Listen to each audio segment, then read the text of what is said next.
Starting off with tip number 1, did you know that you can press 1, 2 and 3 to change between vertex, edge and face selection mode? Tip number 2, dragging and dropping materials. Did you know that if you select an object, go to the material tab and then drag this material icon on another object, it will apply that material to that same object.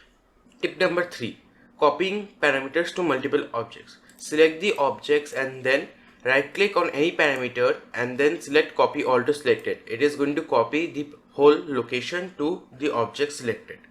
Tip number 4, edge sliding. If you go into an object edit mode and there is an edge and you don't quite like its placement, what you can do is press G twice and then it will allow the edge to slide along the face. You can also access it by right clicking and then clicking on edge slide. It will do the same thing.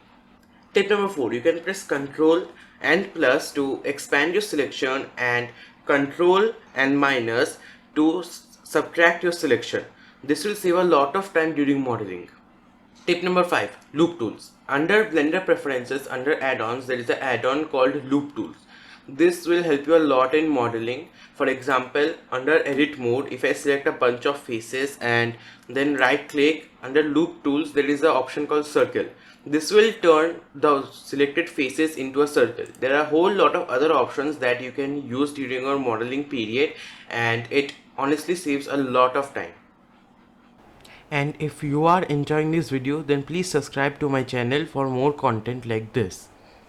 Tip number 7, did you know that in Blender you can hover your mouse cursor over one option and then press Ctrl and you can use the scroll wheel to scroll through those options.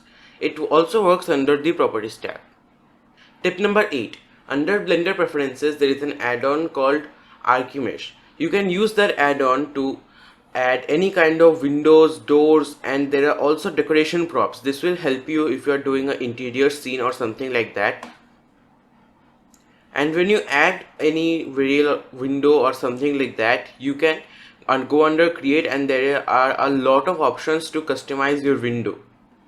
Tip number 9, if you hover your mouse cursor over any panel and then press A, it will open and close that panel for you.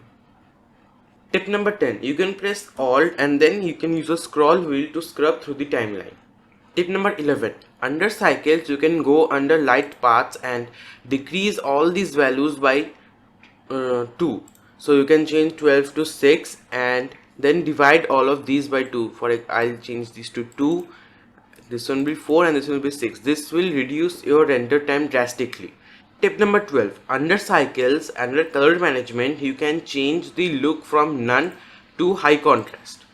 This will immediately make your render pop out. Under Blender preferences, there is an add-on called Node Wrangler. This will make your task under the shading tab much more easier. For example, if you enable Node Wrangler, you can select any node and then press Shift S to switch its type. Also, you can press Ctrl T while selecting any node and that will bring in a image texture mapping node and a texture coordinate. Tip number 14, adding a variety to your textures.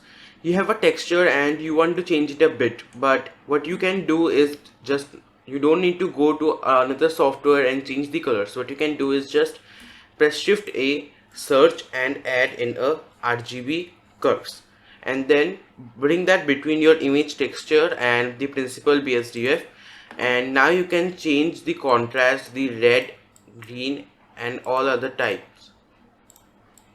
This you will bring a bit of variety to your textures if used correctly. Well, that's it for this video. This is Iraban Ray and you're watching Hexagon.